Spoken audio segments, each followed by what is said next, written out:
आज कन्नड नगरपालिकेमध्ये सर्व विषय समित्याच्या सभापतीची व स्थायी समितीच्या सदस्यांची निवडणूक होती.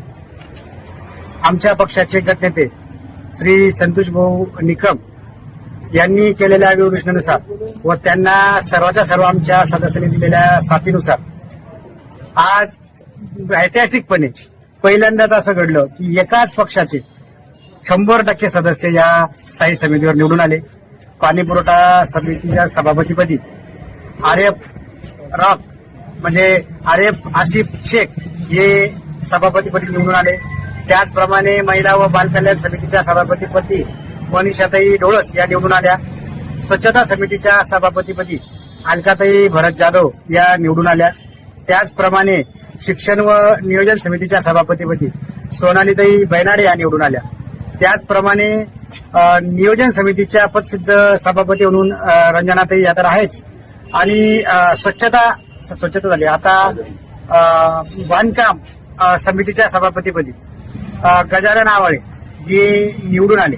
सोबतच स्थायी समितीवर निवडल्या जाणाऱ्या 3 सदस्यपदी आमच्या पक्षाचे गटनेते संतोष भाऊ निकम, त्याचप्रमाणे मी आणि शेख असलम इब्राहिम असे आम्ही 3 सदस्य निवडून आले. स्थायी समितीवर एकूण 9 जागा होत्या. 6 हे सभापतीमधून पदसिद्ध जागा होत्या आणि 3 सदस्यामधून होत्या. तर अशा 9च्या 9 जागा राष्ट्रवादी काँग्रेस पक्ष व भाजप यांच्या सहयोगी गटानं या ठिकाणी विजयी झालेले मी सर्व सदस्यांचं या ठिकाणी अभिनंदन करतो. येणाऱ्या पूर्ण वर्षभरात स्थायी समितीवर संपूर्णतः नियंत्रण हे राष्ट्रवादी काँग्रेस पक्षाचं राहील. या माध्यमातून आम्ही कन्नड शहराच्या जनतेला आश्वासित करू इच्छितो. या स्थायी समितीच्या माध्यमातून पारदर्शक असा कारभार करण्याकडे विरोधी पक्ष नाही म्हणून आमची भूमिका राहील. आणि स्वच्छता, पाणी पुरवठा या बाबीसाठी नगराध्यक्षा आमच्या भाभी फरीन बेगम यांनी निश्चित राहावं. आम्ही त्यांच्यासोबत काम करू. मात्र राजकीय विषय आणि ज्या ठिकाणी काही डिप्लोमॅटिक विषय असत आणि त्यांच्या नगरसेवकांनी किंवा त्यांच्या पत्नीने जर त्यांची दादागिरीची भाषाच कायम ठेवली तर त्या ठिकाणी त्यांना तसं उत्तर दिल्या जाईल.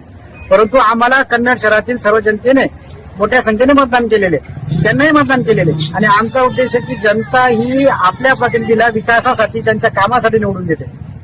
त्यामुळे जनतेचे कामं झाले पाहिजे ही आमची भूमिका आहे. त्यासाठी नगराध्यक्षा फरीन बेगम यांना स्वच्छता, पाणी पुरवठा व दैनंदिन कामासाठी आमचे सर्व सदस्य मदत करतील.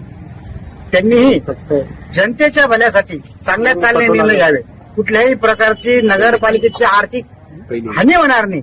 नगरपालिकेच्या जागा कोणी बेकायदेशीरपणे विकणार नाही. नगरपालिकेचे गाळे कोणी बेकायदेशीरपणे हडपणार नाही.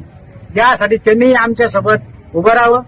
आपण सर्वांनी मिळून कन्नड शहरातल्या प्रत्येक नागरिकासाठी काम करूया असं मी आपल्या माध्यमातून सर्वांना सांगितलं.